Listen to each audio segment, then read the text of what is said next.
G'day beautiful people, Swift here, you're watching Swift Tuition, and in this video I'll be covering decimals as rational numbers, specifically how to convert terminating and recurring decimals into fractions. For more free maths help, use the first link below in the group description to join your grades free WhatsApp group. I'll be sharing selected resources, updates, and occasional free sessions there. If you want weekly tuition, full worked out solutions, recordings, and the premium group, launch prices are going to be $350 to $450 until the 31st of August, depending on your grade. Prices are going to be doubling on the 1st of September. You'll find both links below. Before we get into the crux of it, we want to just remind ourselves on what a rational number is. A rational number is a number that can be written as a fraction, p over q, where p and q are both going to be integers and q is not equal to 0. So if someone asks you, take this decimal and show that it's a rational number, we want to show a valid fraction form of that specific decimal. Okay, with that out of the way, let us have a look at our first basic problem. The question asks us to show that 0.375 is going to be rational. So what do you notice first? The decimal stops after 3 decimal places. 3 decimal places means thousandths.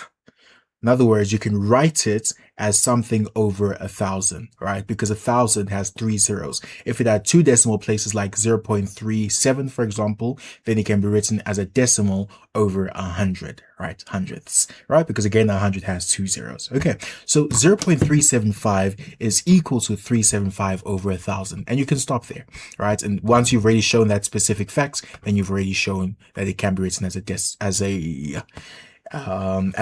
rational number, right? Matching a rational number definition. So what I'll do is I'll say that, well, 0.375 is clearly equal to 375 over 1,000. If you want to be fancy, you can go to 3 over 8, but this is already enough because we know that 375 is an integer and 1,000 is also an integer. Therefore, it is something that's been written as a fraction of integers, and the top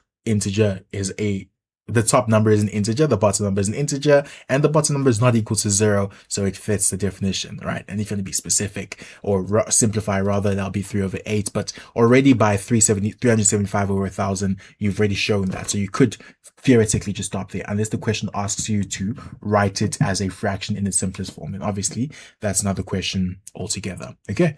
And that is basically going to be that, okay? Now, having a look at the next question over here, this asks us to write negative 1.24 as a simplified fraction. Now, here we do have to be a little bit more, a little bit more strategic, right? Because negative 1.24 does not at face value feel like an integer per se, but it can be rewritten, right? So this negative let me rephrase that. The negative 1.24 does not look like a cute and easy to convert thing, right? I can't use the 1,000th rule, for example, I was telling you about, right? But it's important for us to understand what it means to be negative 1, right? We need to understand that negative 1 means that it's a whole negative 1 number, and then you're going to go negative by a further 24, right? Over 100. So this is negative 1 plus a whole 20, well, how can I write it? Okay, let me put the negative outside. I'll write like this. I'll say negative, and the whole thing is negative. It's negative 1.24. So it's negative 1 plus 24 rather, over 100, right? So this negative is going to be applied to all of this, whatever this comes down to be equal to. Well, let's try to simplify that. Obviously, you can't really add 1 with 24 over 100 as it stands right now, but I can say 100 over 100. 100 over 100 is the same as 1, because if you simplify that, it is 1. So I can say 100 over 100 plus 24 over 100. And you can see that this is negative. We'll have 124 over 100. And as you can see, the negative then can be applied, and we can put it at the top or the bottom. It does not make a difference, or on the outside, it does not make a difference. So you can leave it like this, or you can leave it like this. Right. Technically, this is also correct, leaving it like this, but for the sake of this specific problem, because they want it to look like a rational number with a number over another number, and both numbers are integers, I would say any of the first two forms are better, because now it looks like the negative is not part of the fraction, but I want to show that negative is part of the fraction, so I prefer it that you combine the two for this specific problem. Okay, so that's basically going to be that, right? So if you can understand that, then you're obviously going to be pretty good. Okay, now it says that the learner says that 0.0625 is irrational because it has 4 decimal places. And obviously you want to correct this particular misunderstanding the learner has and see how we can obviously what it means for a number to be rational, right? So remember, this obviously is 0.0625. How many numbers do we have after the decimal point? We're going to have 1, 2, 3, 4. 4 numbers after decimal point, which means that's going to be over 10,000 because 10,000 has obviously 4 decimal points, right? It's going to be in 10,000ths.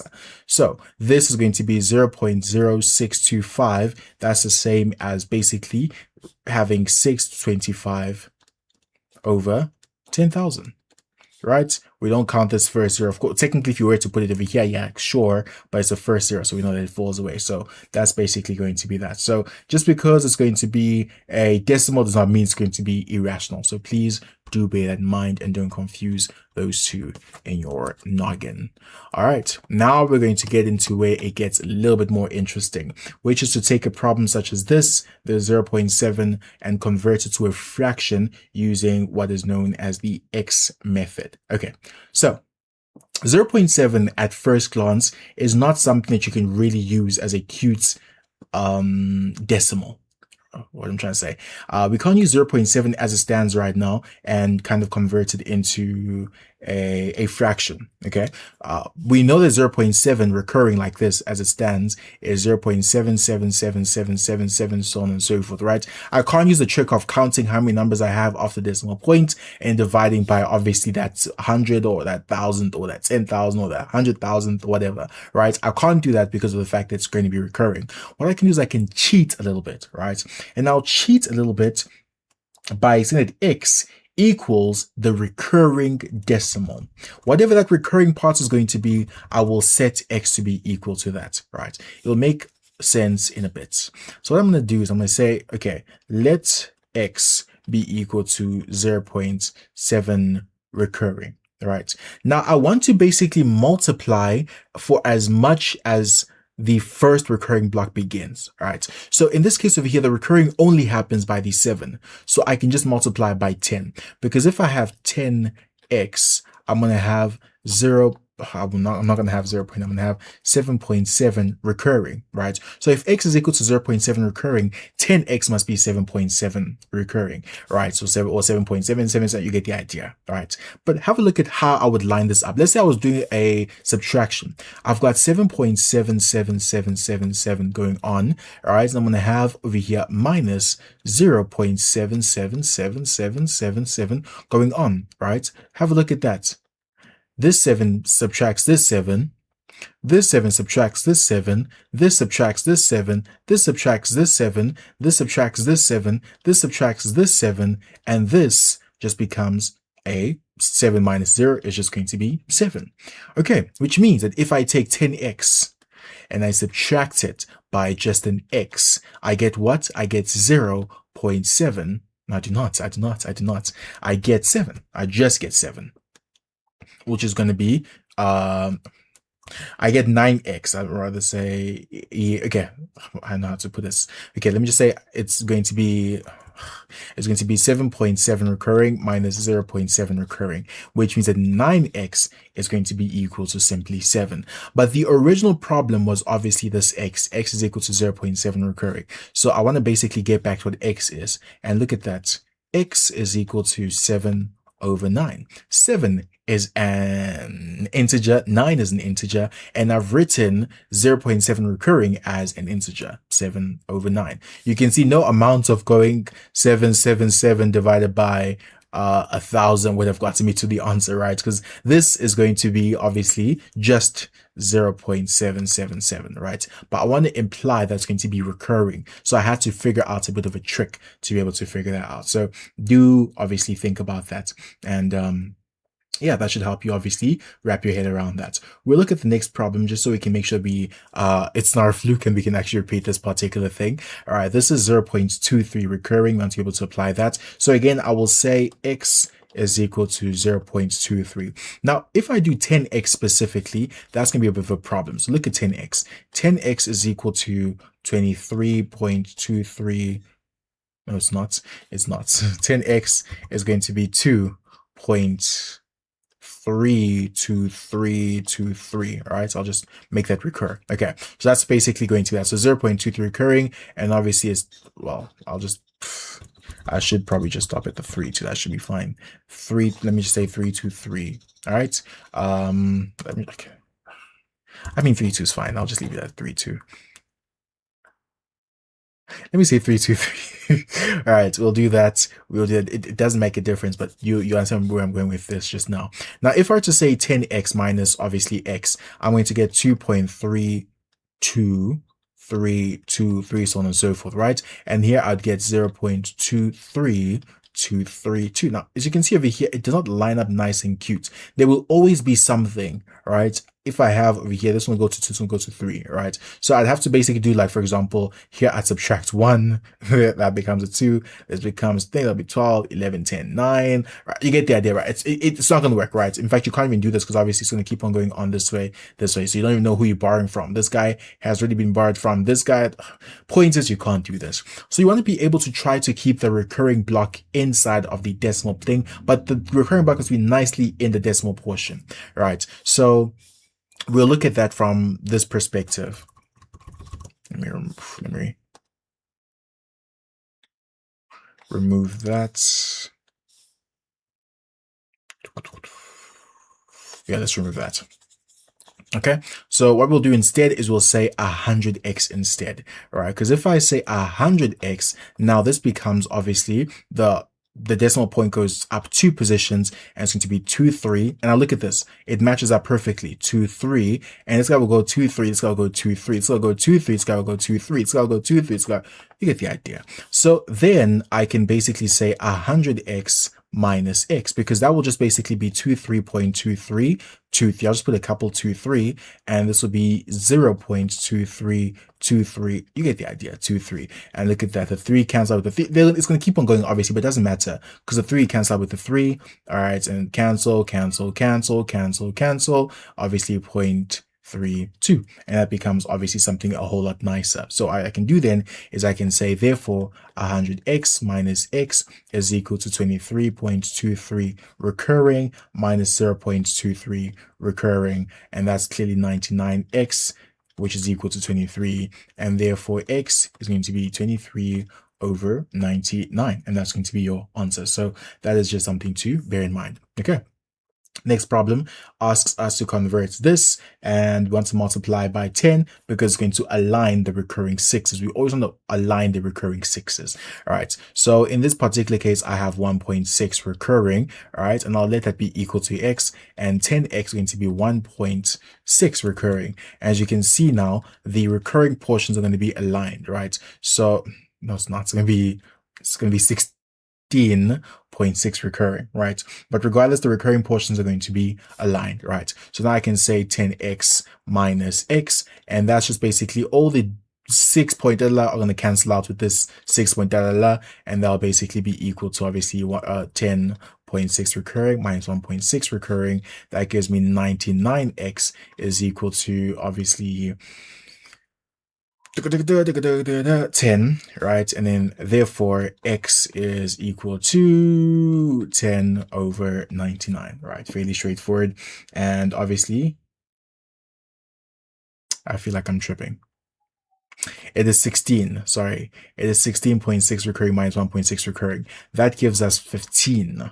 And that's going to be 15 over 99. And that is going to be our x. Remember, we always want to get back to obviously our x over here because it just makes a lot more sense. Because the x, in fact, the x that we're looking for, right? The x is the solution. Okay. So yeah, that's basically going to be that.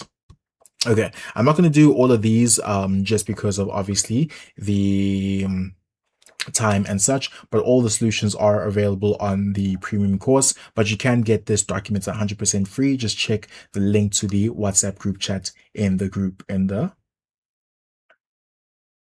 video description. Okay, so in this case over here, I'll go to the 0.27 problem, and you can see that over here it says that the 2 does not repeat, but the barred 7 is going to be the part that's going to repeat forever, right? So in this particular case, again, the objective is always to line up those repeating blocks. That way we're going to have something we can basically subtract from in a nice and cute fashion, right? So that's always the end goal. Can I line it up so I can basically subtract in such a way that it perfectly cancels out what's happening? Okay, so let's have a look at what's happening here, right? I'll first of all look at x itself. X itself is 0.27 and only the 7 is going to be recurring, right? So the 2 does not repeat and only the 7 repeats, right? So let me look at 10x. 10x over here is going to be 2.7 recurring, and let's look at 100x. 100x is going to be 27.7 recurring, right? Let's have a look at all these particular things over here.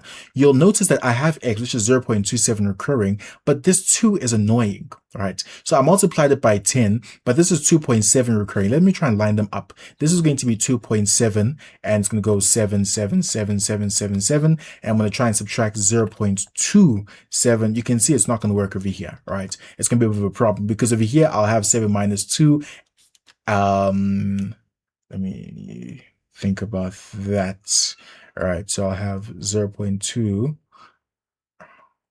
Okay, yeah. So yeah, over here, as you can see, I'm going to I'd have to basically subtract properly, right? But it's not going to be possible for me to subtract as neatly as I would like to, right? So instead of actually using the 10x over here, what we'll do is we'll use a version that lines up properly. Look at the 10x and look at the 100x. Look at how they perfectly line up. Right, now you may think, but Swift, why would I use 10x and 100x if I'm trying to find x, right? Shouldn't the whole point be for me to find x? Why would I leave x out of the solution? The reason being is that 10x and 100x already both have x's. So what you can basically do is you can just use them in order as like bridges to solve your x's. So x is equal to 0.27 recurring, right? But because of the fact that the 2 does not recur and it kind of like throws us off a little bit, we work with 10x and 100x because the 10x and 100x line up perfectly. We're going to have this 100x over here. That'll be 27.7 recurring. Now here, I can clearly do 100x minus 10x.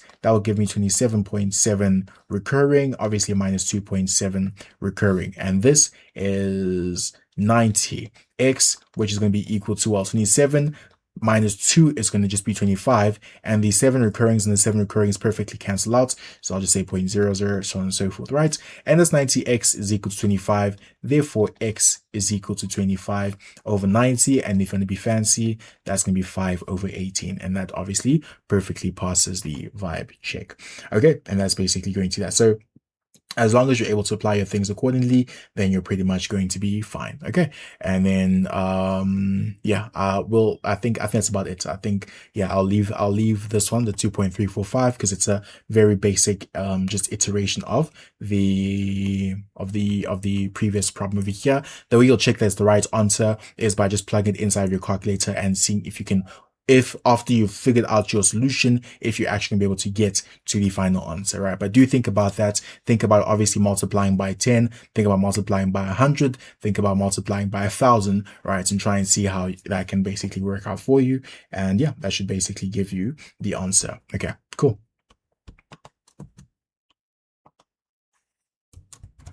Okay, editing Swift back, and I've decided to be nice and actually explain this particular problem, but the rest of the documents questions I'm not going to go over, but you can at least have an answer for this specific problem. And yeah, but obviously remember the notes do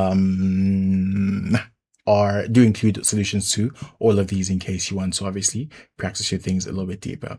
But anyway, to get into this specific problem, you'll have a look at this. This is obviously going to be x. X is going to be equal to the original problem. That's 2.345 recurring. Remember, I want to kind of multiply until I get to the recurring block, right? You can see this 10x is not cute because this is going to be 23. excuse me, 0.4, and then the 5 is recurring, right? I can't perfectly line them up. Look at this. That's 2.345 recurring. This is going to be, oh, it's not going to, oh, I should do it the other way around. 23.45 recurring. I'm going to have 2.345 recurring, right? You can see that after decimal point, they're not lined up. I don't want that, right? What I can do is I can look at 100x. You can see that 100x is going to be 234.5 recurring, which is great, but I need another number that also has just the 5 recurring after decimal point, and that will be 1000x. That'll be 2345.5 recurring. And what I can then do is I can do 1000x minus 100x, and that obviously cancels out the decimal point, and that essentially becomes well, you can just do 2345 minus 234, and 2345 minus 234 is going to be 2111, and then the 0.5 recurring cancels out perfectly the 0.5 recurring, so we can end there. All right, so this one can basically be 900x is equal to 2111, and therefore that makes x equal to 2111 divided by 900, and that'll be the solution for that. Okay, so please join the group chat to get access to the rest of the questions in case you want additional practice. There are also going to be some questions that I'm not going to cover even in the videos at all, just different documents whatsoever that you're not going to see in these videos. And whilst the solutions again are only premium, the questions themselves are 100% free, so you can get those questions and perhaps fight with ChatGPT or some other language learning model to get you the solution. But yeah, that's basically it, and I'll see you in the next video.